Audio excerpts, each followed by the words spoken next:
The ancient Commagene civilization, found between 162 and 72 BC in the southeast of Turkey amid the Roman Empire and the Parthian Kingdom, at the west of the Euphrates, is a buffer state that reigned for 234 years. Being a small but happy country, as Strasbourg stated, this civilization lived in its most brilliant period during 69 to 36 BC under the reign of King Antiochus I. The ancient Commagene civilization remained for a short time on the stage of civilizations, but kept its historical texture for thousands of years. One of the best examples of this texture is the 2,150-meter-high Mount Nemrut, which found its rightful place in UNESCO's World Heritage Site list in 1987. The sculptures that we still admire today were first discovered by Helmuth von Moltke, who served as a military advisor in the Ottoman Empire. At the end of 1881, upon the letter sent by Karl Sester, who was a chief engineer in the road construction works in Diyarbakir province, to the Royal Prussian Academy of Science in Berlin, the decision to send a research delegation from Germany to the lands of the ancient Commagene kingdom was taken. The Academy commissioned Otto Pushtin and Karl Sester to clarify the issue. On the other hand, the Ottoman government appointed the director of the Imperial Museum, Osman Hamdi Bey, for this research. When the research team completed their mission and left the Mount Nemrut, they did not only have in hand a full copy of the inscriptions, but they had also uncovered the main feature of the Mount Nemrut. The characteristic peak of the mountain was in fact artificial. At that time, the east and west terraces were completed on an egg-like cross-section of the land, and tens of thousands of cubic meters of pebbles extracted during these works formed a 50-meter-high tumulus. The king of Commagene, Antiochus I, describes his tumulus in the inscription as, "It is really me who erected these statues worthy of the gods." The statues of Zeus or Monasdes, Apollo Mithras, Helios and Hermes, Algonestes, Heracles, Eris, and a replica of Commagene that feels everything symbolizing my homeland, carved from the same stone carved and together with them, sitting on the throne. I also erected my replica near the gods who hear everything.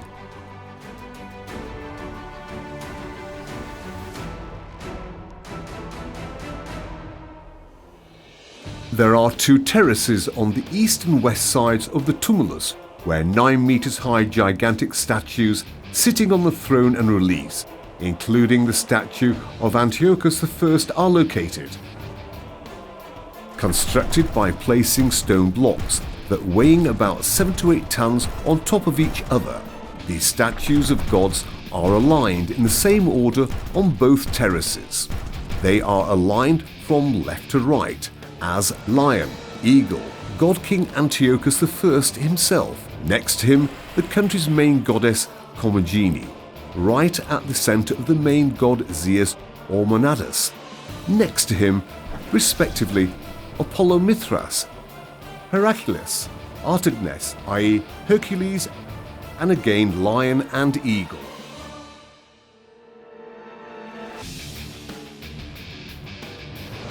The statue of Zeus or Monasdes, the greatest god of the heavens, is right in the middle of the group.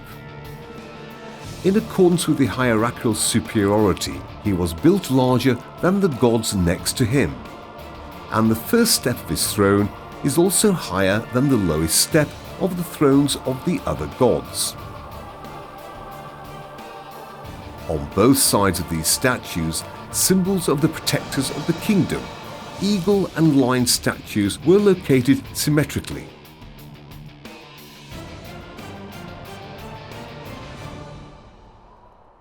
The bodies of god statues are partially intact in the east and scattered in the west.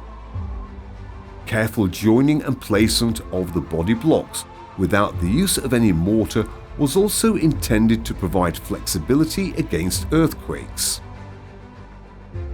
Small cavities on the temporals of the heads and on the sides of some blocks attire attention.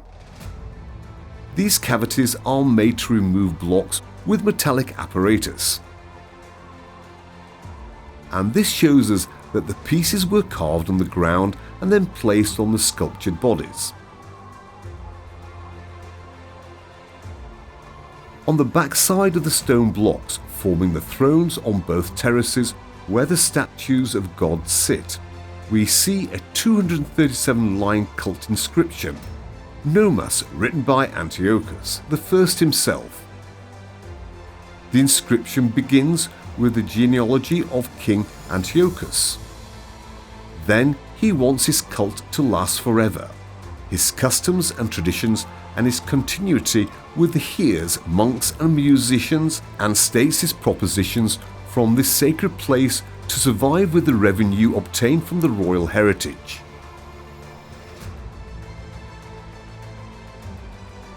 This inscription clearly indicates that Antiochus I wants to lie in peace forever after his death under the Tullus, and that he has a holy tomb. Since it is thought to be impossible to reach the burial chamber without damaging the tumulus, the mystery of Mount Nemrut is still protected. At the head of Zeus, with the top tilted forward, we see a Persian crown called diadem that the kings put on their heads to show their authority in antiquity. The lightning release in Zeus's diadem makes it different from the ones on the other gods. Zeus has a beard covering his entire face, and he wears a cloak, apron-shaped skirt, on a long-sleeved tunic and short boots. The bundle of the tamarisk tree he has in his left hand symbolizes the sacred fire burned during the sacrifice ceremonies in the Persian Mithra region. On the left side of Zeus, we see the figure of Apollo Mithras Helios Hermes. Like Zeus, Apollo has a long-sleeved tunic and cloak. He is also wearing an apron-like skirt with short boots and holds a bundle of the tamarisk tree in his left hand. This statue, known as the goddess of the fertile Commagene lands, is the only female figure in this area. The same goddess is called the goddess Argande in other descriptions found in the Commagene. She has a pomegranate, olive, fig and grape motifs on her crown. She wears a mantle with long boots on her feet. In her left hand, she holds a wreath full of fruits and flowers, and in her right hand, a basket full of fruits that some has fallen on her lap. The statue of King Antiochus stands on the other end of the group. He wears the Persian boots we see on other male figures and holds a bundle, a balsam of the tamarisk tree in his left hand like Zeus and Apollo. Antiochus has in his head a 5-pronged cap with a diadem and ribbons. This cap worn by kings is also known as tiara. At the other end of the statues of God, we see Artigenes Heracles Ares, which is known as Hercules by many people. Heracles, like the other gods, is fully dressed and has his club in his left hand as usual. He has a beard like Zeus, but he wears a different diadem and tiara. The statues of God end up with a low and long base on both sides, more or less aligned with the first step of the thrones. Giant animal sculptures consisting of protective eagle and lion figures, symbolizing heaven and nobility, were built on each base.